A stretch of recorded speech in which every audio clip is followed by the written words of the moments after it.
Ça me fait plaisir que tu sois venu. Bonjour, Michel, bonjour.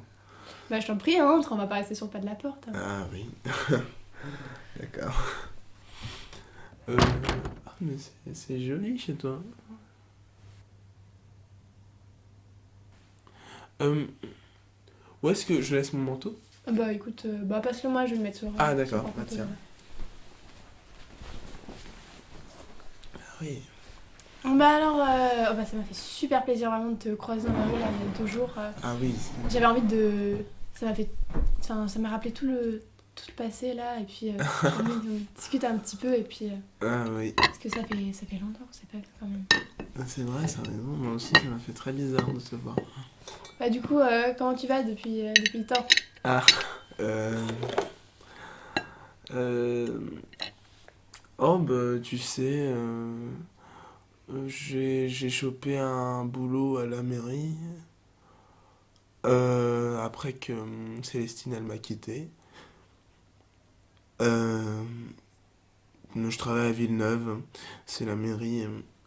Et voilà, je m'occupe de tout ce qui est droit de propriété, tout ça pour les constructions ou les demandes de réforme, de travaux. Euh, non, c'est pas extrêmement passionnant. Moi, je me fais chier, hein, principalement. Mhm. Et toi? Bah, du coup, moi j'ai complètement quitté ma start-up parce que le monde de la finance, tu vois, gérer les banques, tout ça, les rentrées, sorties d'argent, les emprunts, je me sentais complètement perdue Ouais, je dans vois. ce dans cette espèce de monstre comme ça qui te bouffe l'intérieur, qui te fait sentir si vide et inexistant. Je sais pas, j'ai fait un burn-out. Maintenant, ça fait 1 an et demi que je vois un psy. Mhm. Et il m'aide à me sentir mieux, à me sentir plus vrai. Du coup, j'ai fait tout un tas de choses pendant ces 1 an et demi pour essayer de retrouver un petit peu un sens à ma vie que, du coup, j'avais complètement perdu. Je me suis mis... j'ai beaucoup voyagé. Ah. Je suis allée un peu au Népal, j'ai fait un petit tour en Inde aussi. Et j'ai trouvé une foi, vraiment quelque chose qui m'a touchée, un sens profond dans le bouddhisme.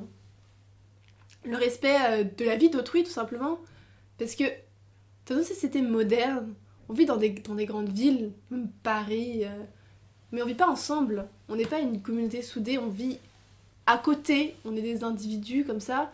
Alors que, tu vois, le bouddhisme, c'est quelque chose qui réunit, mais à un degré universel. Tu es lié avec les plantes, les animaux. Mais j'ai tout changé. Je suis végane maintenant. Et Ah, d'ailleurs, je t'ai préparé un petit quinoa. Si tu veux, du coup, on peut aller. Je te fais goûter. ah, mais. Ouais, bon, je vais être honnête avec toi. J'ai, j'ai pas beaucoup de respect pour les personnes qui sont véganes. Je trouve ça légèrement hypocrite. Voilà, il y a un moment, c'est un peu enfantin comme attitude. Non, mais comment tu peux dire ça, Gilbert? Bah, si. Attends, il y a clairement rien qui va changer. C'est pas parce que tu manges pas de viande que t'auras quelconque incidence sur les choses. Non, mais tu te rends compte de l'impact écologique que ça fait de manger de la viande? Est-ce que tu sais que manger de la viande, ça rejette plus de CO2 dans l'atmosphère que les transports? Si tu prends ta voiture ou tout ça comme ça, c'est un geste écologique. Si tu prends ton vélo, le geste Mhm. écologique est moins important que si tu arrêtes de manger de la viande. Et même pour ta santé, c'est tellement plus sain. Ouais, mais bon.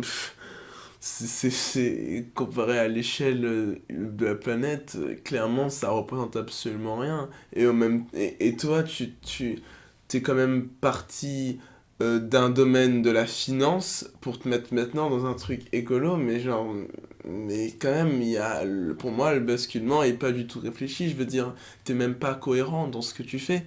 Parce que tu as tes idées complètement écolo, là, ok, très bien, mais tu prends quand même des avions et des trucs pour aller voyager dans ton année sabbatique. Alors, au bout d'un moment, faut être cohérent, Michel. Non, mais Gilbert, je pense que t'es juste complètement dans le moule de ces gens qui pensent que de cette stigmatisation du particulier, en fait. Tu comprends ce que je veux dire ou pas? Non. Mais c'est les... Je pense que c'est vrai que chacun de nous peut faire des petits gestes pour la planète quand tu vas jeter tes poubelles dans le recyclage ou quand tu tries tes déchets, justement, tout ça. Mais je pense que il faut arrêter de stigmatiser justement les particuliers et de leur dire que c'est de leur faute si la planète va mal parce que on est dans un système entier et c'est les grandes multinationales qui sont responsables de la majorité de cette catastrophe écologique. Hmm. En gros, c'est pas de notre faute. Oui. Bon, je suis pas totalement d'accord. Mais c'est pas grave.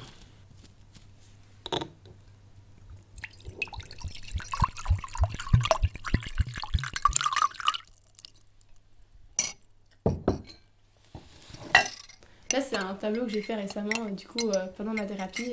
Et donc, j'ai commencé une série de portraits sur mon entourage. Bah, là, c'est celui que je trouve le plus réussi, du coup, bah, c'est ma maman, je sais pas si tu l'as reconnu. Je suis désolé, je comprends rien en art, je vais pas me prononcer là-dessus. Tu vas pas au cinéma ou des choses comme ça? J'ai essayé la semaine dernière.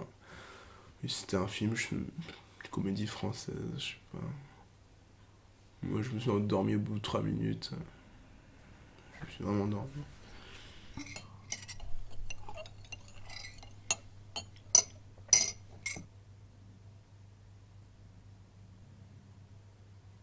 Ça va, Gilbert? Parce que t'es déprimant, mais là, c'est pire que d'habitude. Hein. Hmm. C'est notre... Ouais, peut-être.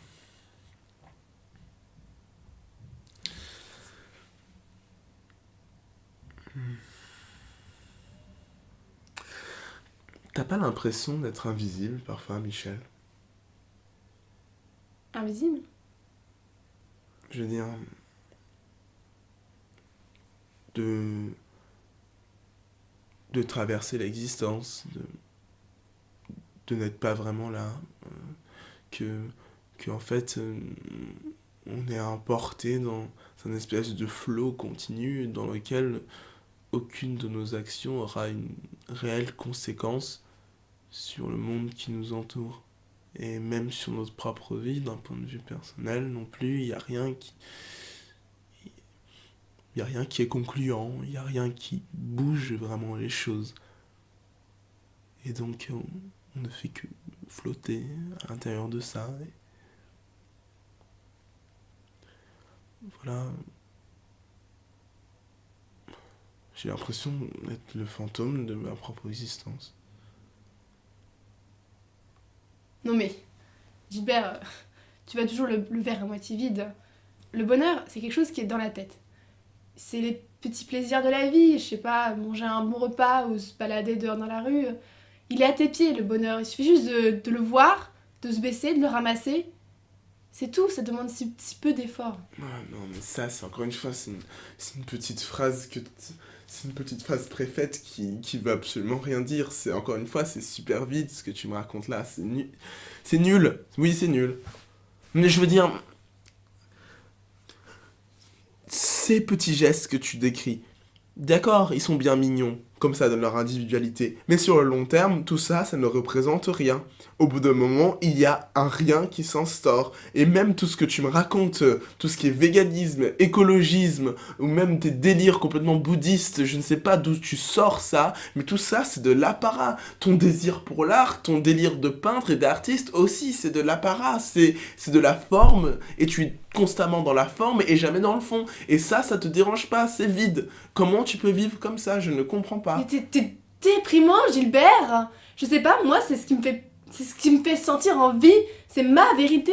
Elle est où ta vérité à toi? T'es juste là comme ça en train de regarder les choses passer. Mais c'est faux, c'est la vérité. La vérité, c'est ce que c'est faux. Alors, moi, je trouve que tu es dans le faux et tu ne vis pas en conséquence de ça. Ça me dépasse. Tu t'illuses, tu es aveugle, c'est ça.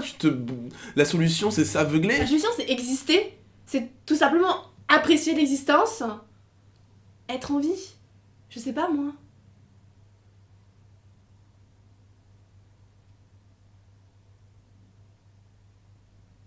Gilbert? Gilbert, t'es là? Tu existes?